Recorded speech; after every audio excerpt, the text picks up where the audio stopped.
Nothing to Envy: Ordinary Lives in North Korea by Barbara Demick is a poignant and insightful exploration of life in North Korea, told through the lives of 6 ordinary North Korean citizens. Demick, a journalist, spent several years interviewing defectors who had escaped the oppressive regime of Kim Jong-il.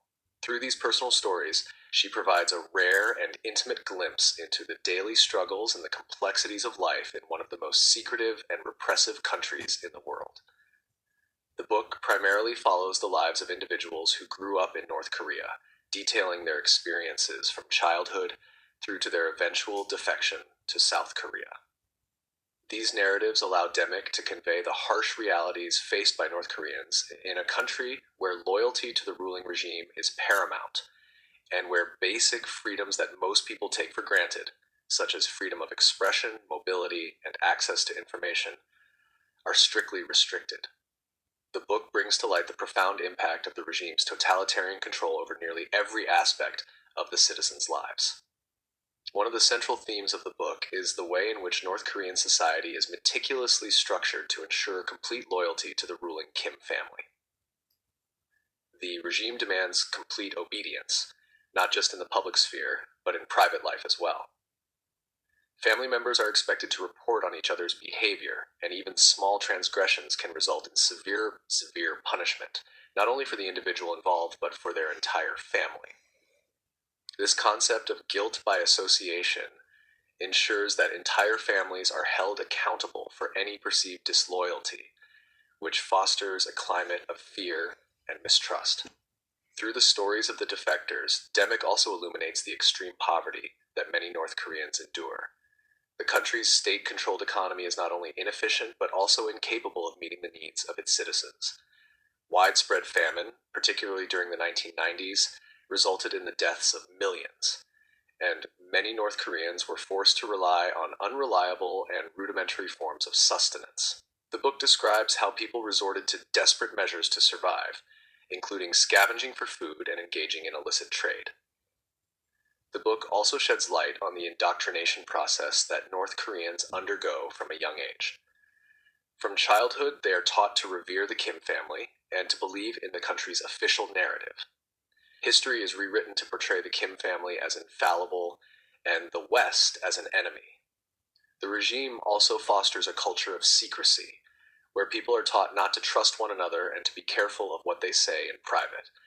This systematic brainwashing ensures that the citizens are not only physically oppressed, but mentally enslaved as well.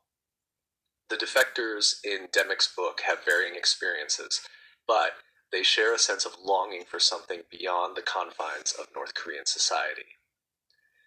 One of the most striking aspects of their stories is how, even as they struggle to make sense of their experiences after defecting, they are still influenced by the propaganda and psychological conditioning they received in North Korea. Many of them initially view the outside world with suspicion, finding it difficult to reconcile the harsh realities they had been taught to fear with the new, more open societies they encounter after defecting.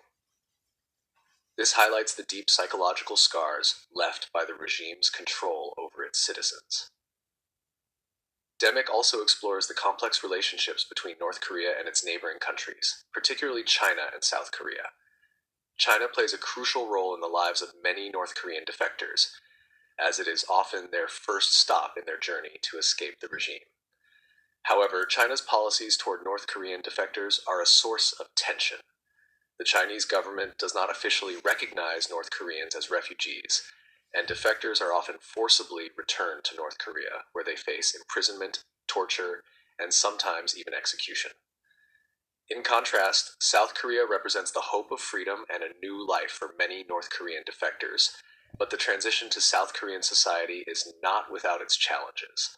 The culture shock, language barriers, and difficulty in adjusting to a society that values individualism over collectivism all contribute to the struggles that defectors face even after reaching safety. Through the individual stories of defectors like Miran, Junsang, and others, Demick illustrates how deeply ingrained the propaganda is in North Korean society. Miran, for instance, was a devoted believer in the regime's ideology until the harsh realities of life under Kim Jong-il's rule shattered her faith. Similarly, Junsang, who grew up in a family of loyal party members, gradually comes to realize the lies and contradictions of the system as he grows older. One of the most moving aspects of the book is how Demick shows the resilience and courage of the people she profiles. Despite the hardships they face, these individuals never completely lose hope. The strength of the human spirit, even in the most oppressive of environments, is a central theme in the book. In their pursuit of freedom, these individuals demonstrate the powerful desire for a better life, even if it means risking everything to escape the regime. Nothing to Envy is not just a book about North Korea. It is also a meditation on the human desire for freedom and the lengths to which people will go to attain it. Through the personal stories of defectors, Dimick shows the personal toll of living under a totalitarian regime. She paints a picture of a society that is suffocated by fear, where loyalty to the state is demanded at the expense of personal freedom and dignity. Yet, even in the darkest of circumstances, the characters in the book hold on to their humanity and their hope for a better life. In conclusion, Nothing to Envy, Ordinary Lives in North Korea offers a powerful and thought-provoking look at life in one of the most repressive regimes in the world. Through the personal stories of defectors, Barbara Dimick provides a rare and valuable window into the lives of those who have suffered under Kim Jong-il's regime. The book highlights the brutal realities of life in North Korea, from extreme poverty and famine to the pervasive atmosphere of fear and control. Yet, it also tells a story of resilience, hope, and the unbreakable human spirit. In doing so, it makes an important contribution to our understanding of North Korea and the human cost of dictatorship. Let me know if